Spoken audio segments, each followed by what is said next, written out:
Hello friends, welcome to Archana's delicious recipes. நம்ம வீடியோவில் இன்றைக்கி என்ன பார்க்க போகிறோன்னா, அரிசி பாயாசம் எப்படி செய்யலான்றதை பார்க்கலாம். இந்த பாயாசம் பார்த்திங்கன்னா டேஸ்ட் ரொம்ப அருமையாக இருக்கும். வாங்க எப்படி செய்யலான்றதை பார்க்கலாம். இன்றைக்கி நம்ம இந்த பாயாசம் செய்கிறதுக்காக நார்மலாக நம்ம சமைக்கிற அரிசி தான் நான் எடுத்திருக்கேன். அது வந்து 1 டம்ளர் அளவு எடுத்திருக்கேன். அதை நம்ம ஒரு பாத்திரத்தில் சேர்த்துட்டு நல்லா வாஷ் பண்ணிவிட்டு இதை 1 ஹவர் போல் ஊற வச்சிடலாம். 1 ஹவர் போல் அரிசி நல்லா ஊறிடுச்சு. இப்போ நம்ம தண்ணியை மட்டும் நல்லா வடிகட்டி எடுத்துடலாம். எடுத்ததுக்கப்புறமா அந்த அரிசியை ஒரு மிக்ஸி ஜாரில் சேர்த்துக்கலாம். சேர்த்ததுக்கப்புறமா இது போல் நல்லா கொரகொரப்பாக அரைச்சிருங்க. பாருங்கள், இந்த அளவுக்கு கொரகொரப்பாக அரைச்சாச்சு. இப்போ நம்ம 1 டம்ளர் அளவு அரிசிக்கு அதே டம்ளரில் 1/4 டம்ளர் அளவு பாசிப்பருப்பு எடுத்துக்கலாம். அந்த பாசிப்பருப்பை ஒரு கடாயில் சேர்த்துட்டு இதை நல்லா சிவக்க வறுத்து எடுத்துக்கலாம். பாசிப்பருப்பு வறுக்காமல் பாயாசத்துக்கு சேர்த்தோம்னா இந்த பாசிப்பருப்போட ஸ்மெல் வந்துட்டே இருக்கும். அதனால தான் நம்ம வறுத்து எடுக்கிறோம். பாருங்கள், பாசிப்பருப்பு நல்லா சிவக்க வறுத்து எடுத்தாச்சு. இப்போ இதை தண்ணியில் சேர்த்து ஒரு டைம் நல்லா வாஷ் பண்ணதுக்கப்புறமா இதை குக்கரில் சேர்த்துக்கலாம். குக்கரில் சேர்த்துட்டு கொஞ்சமாக அதுக்கு தண்ணி சேர்த்துக்கலாம். சேர்த்துட்டு இதை 3 விசில் விட்டுக்கலாம். இப்போ இந்த பாயாசத்துக்கு 1 கப் அளவு நம்ம வெல்லம் எடுத்து வச்சுருக்கோம். அந்த வெல்லத்தை ஒரு பாத்திரத்தில் கொஞ்சமாக தண்ணி சேர்த்துட்டு அதில் வெல்லத்தை சேர்த்துக்கலாம். ஏன்னா வெல்லத்தில் தூசு ஏதாவது இருந்துச்சுன்னா வடிகட்டி எடுத்தோம்னா வந்துடும். அதுக்காக தான் ஒரு பாத்திரத்தில் வெல்லத்தை சேர்த்துட்டு இதை நல்லா கரைச்சி எடுத்து வடிகட்டி வச்சிடலாம்.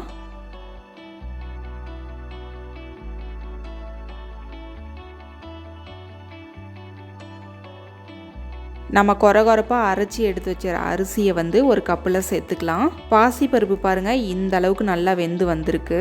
இந்த அளவுக்கு வெந்து வந்தாவே போதும், அதிகம் வேகணும்னு அவசியம் இல்லை. இப்போ நம்ம ஒரு பாத்திரத்தில் கொஞ்சமாக தண்ணி சேர்த்துக்கலாம். அந்த தண்ணி லைட்டாக சூடானதுக்கப்புறமா நம்ம வேக வச்சு எடுத்து வச்சுருந்த பாசிப்பருப்பை இந்த தண்ணியில் சேர்த்துக்கலாம். கூடவே நம்ம அரிசியை கொரகொரப்பாக அரைச்சி எடுத்து வச்சுருந்தோம் இல்லையா, அதையும் கொஞ்சம் கொஞ்சமாக சேர்த்துக்கலாம். அதாவது ஒரே சமயத்தில் எல்லாத்தையும் சேர்க்க வேண்டாம், கொஞ்சம் கொஞ்சமாக சேர்த்துக்கோங்க. ஒரே சமயத்தில் சேர்த்தோம்னா கட்டி விழுந்துடும். இது போல் நம்ம அரைச்சி வச்சுருந்த அரிசி எல்லாத்தையுமே சேர்த்தாச்சு. அரிசியை சேர்த்ததுக்கப்புறமா இது போல் நல்லா கலந்துட்டே இருங்க. கொஞ்சம் விட்டிங்கன்னா கூட இது எல்லாமே கட்டி விழ ஆரம்பிச்சிரும். இது போல் நல்லா கலந்தாச்சு. இப்போ நம்ம சேர்த்துருக்கிற அரிசி மாவு நல்லா வெந்து வரணும். அது வரைக்கும் நம்ம வெயிட் பண்ணலாம்.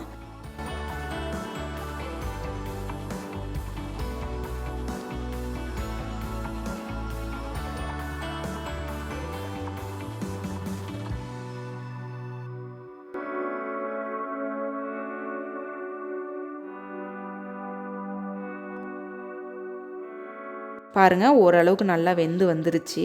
இந்த ஸ்டேஜில் கொஞ்சமாக உப்பு சேர்த்துக்கலாம். அதாவது அதிகம் சேர்க்கக்கூடாது, 1/4 டீஸ்பூன் அளவு சேர்த்தா போதும். உப்பை சேர்த்ததுக்கப்புறமா இது போல் கலந்துருங்க. இந்த உப்பு எதுக்கு நம்ம பாயாசத்தில் சேர்க்குறோம்னா அந்த இனிப்பு டேஸ்ட்டை இன்னும் கொஞ்சம் எடுத்து கொடுக்கும். அதுக்காக தான் நம்ம சேர்க்குறோம்.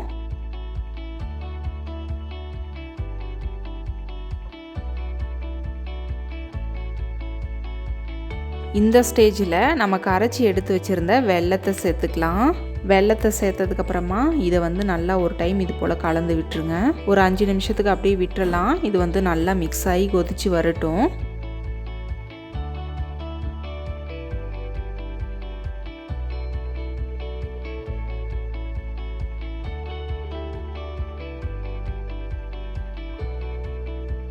இப்போ பாருங்கள், 5 நிமிஷம் போல் ஆயிடுச்சு. இப்போ நம்ம காய்ச்சி ஆற வச்ச பால் 3/4 டம்ளர் அளவு எடுத்து வச்சுருக்கோம். அதை ஃபுல்லாக சேர்த்துக்கலாம். பால் உங்களுக்கு பிடிச்சிருந்தா சேர்த்துக்கோங்க, இல்லைனா ஸ்கிப் பண்ணிக்கோங்க. இது நம்மளோட விருப்பம்தான். பால் சேர்த்தோம்னா பாயாசம் இன்னும் டேஸ்ட் ரொம்ப நல்லாயிருக்கும். அதனால தான் நம்ம சேர்க்குறோம்.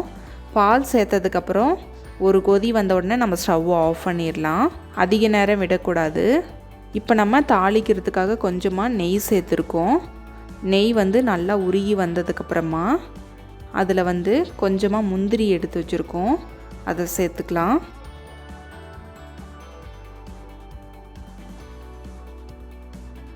முந்திரி சேர்த்ததுக்கப்புறமா இது போல் ஒரு டைம் கலந்துடலாம். இப்போ நம்ம கொஞ்சமாக திராட்சை எடுத்து வச்சுருக்கோம், அதையும் சேர்த்துக்கலாம். சேர்த்துட்டு இந்த திராட்சை வந்து நல்லா பலூன் மாதிரி வீங்கி வரும். அந்த அளவுக்கு இது போல் நெய்யிலே ஃப்ரை பண்ணி எடுத்துக்கலாம். பாருங்கள், கிரேப்ஸ் எல்லாமே நல்லா வீங்கி வந்திருக்கு. இந்த ஸ்டேஜில் நம்ம ஆஃப் பண்ணிவிட்டு நம்ம செஞ்சு வச்சுருக்கிற பாயாசத்தில் சேர்த்துக்கலாம்.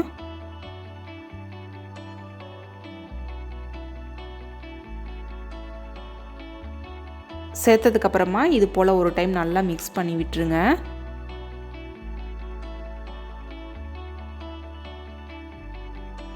பாருங்கள், நம்மளோட பாயாசம் எல்லாமே ரொம்ப ரொம்ப சூப்பராக ஜம்முன்னு ரெடியாகி வந்திருக்கு.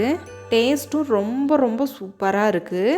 கண்டிப்பாக நீங்களும் ஒரு டைம் இந்த ரெசிபியை ட்ரை பண்ணுங்கள். ட்ரை பண்ணிவிட்டு எப்படி வந்துச்சுன்னு உங்களோட ஃபீட்பேக்கை எங்களோட ஷேர் பண்ணுங்கள்.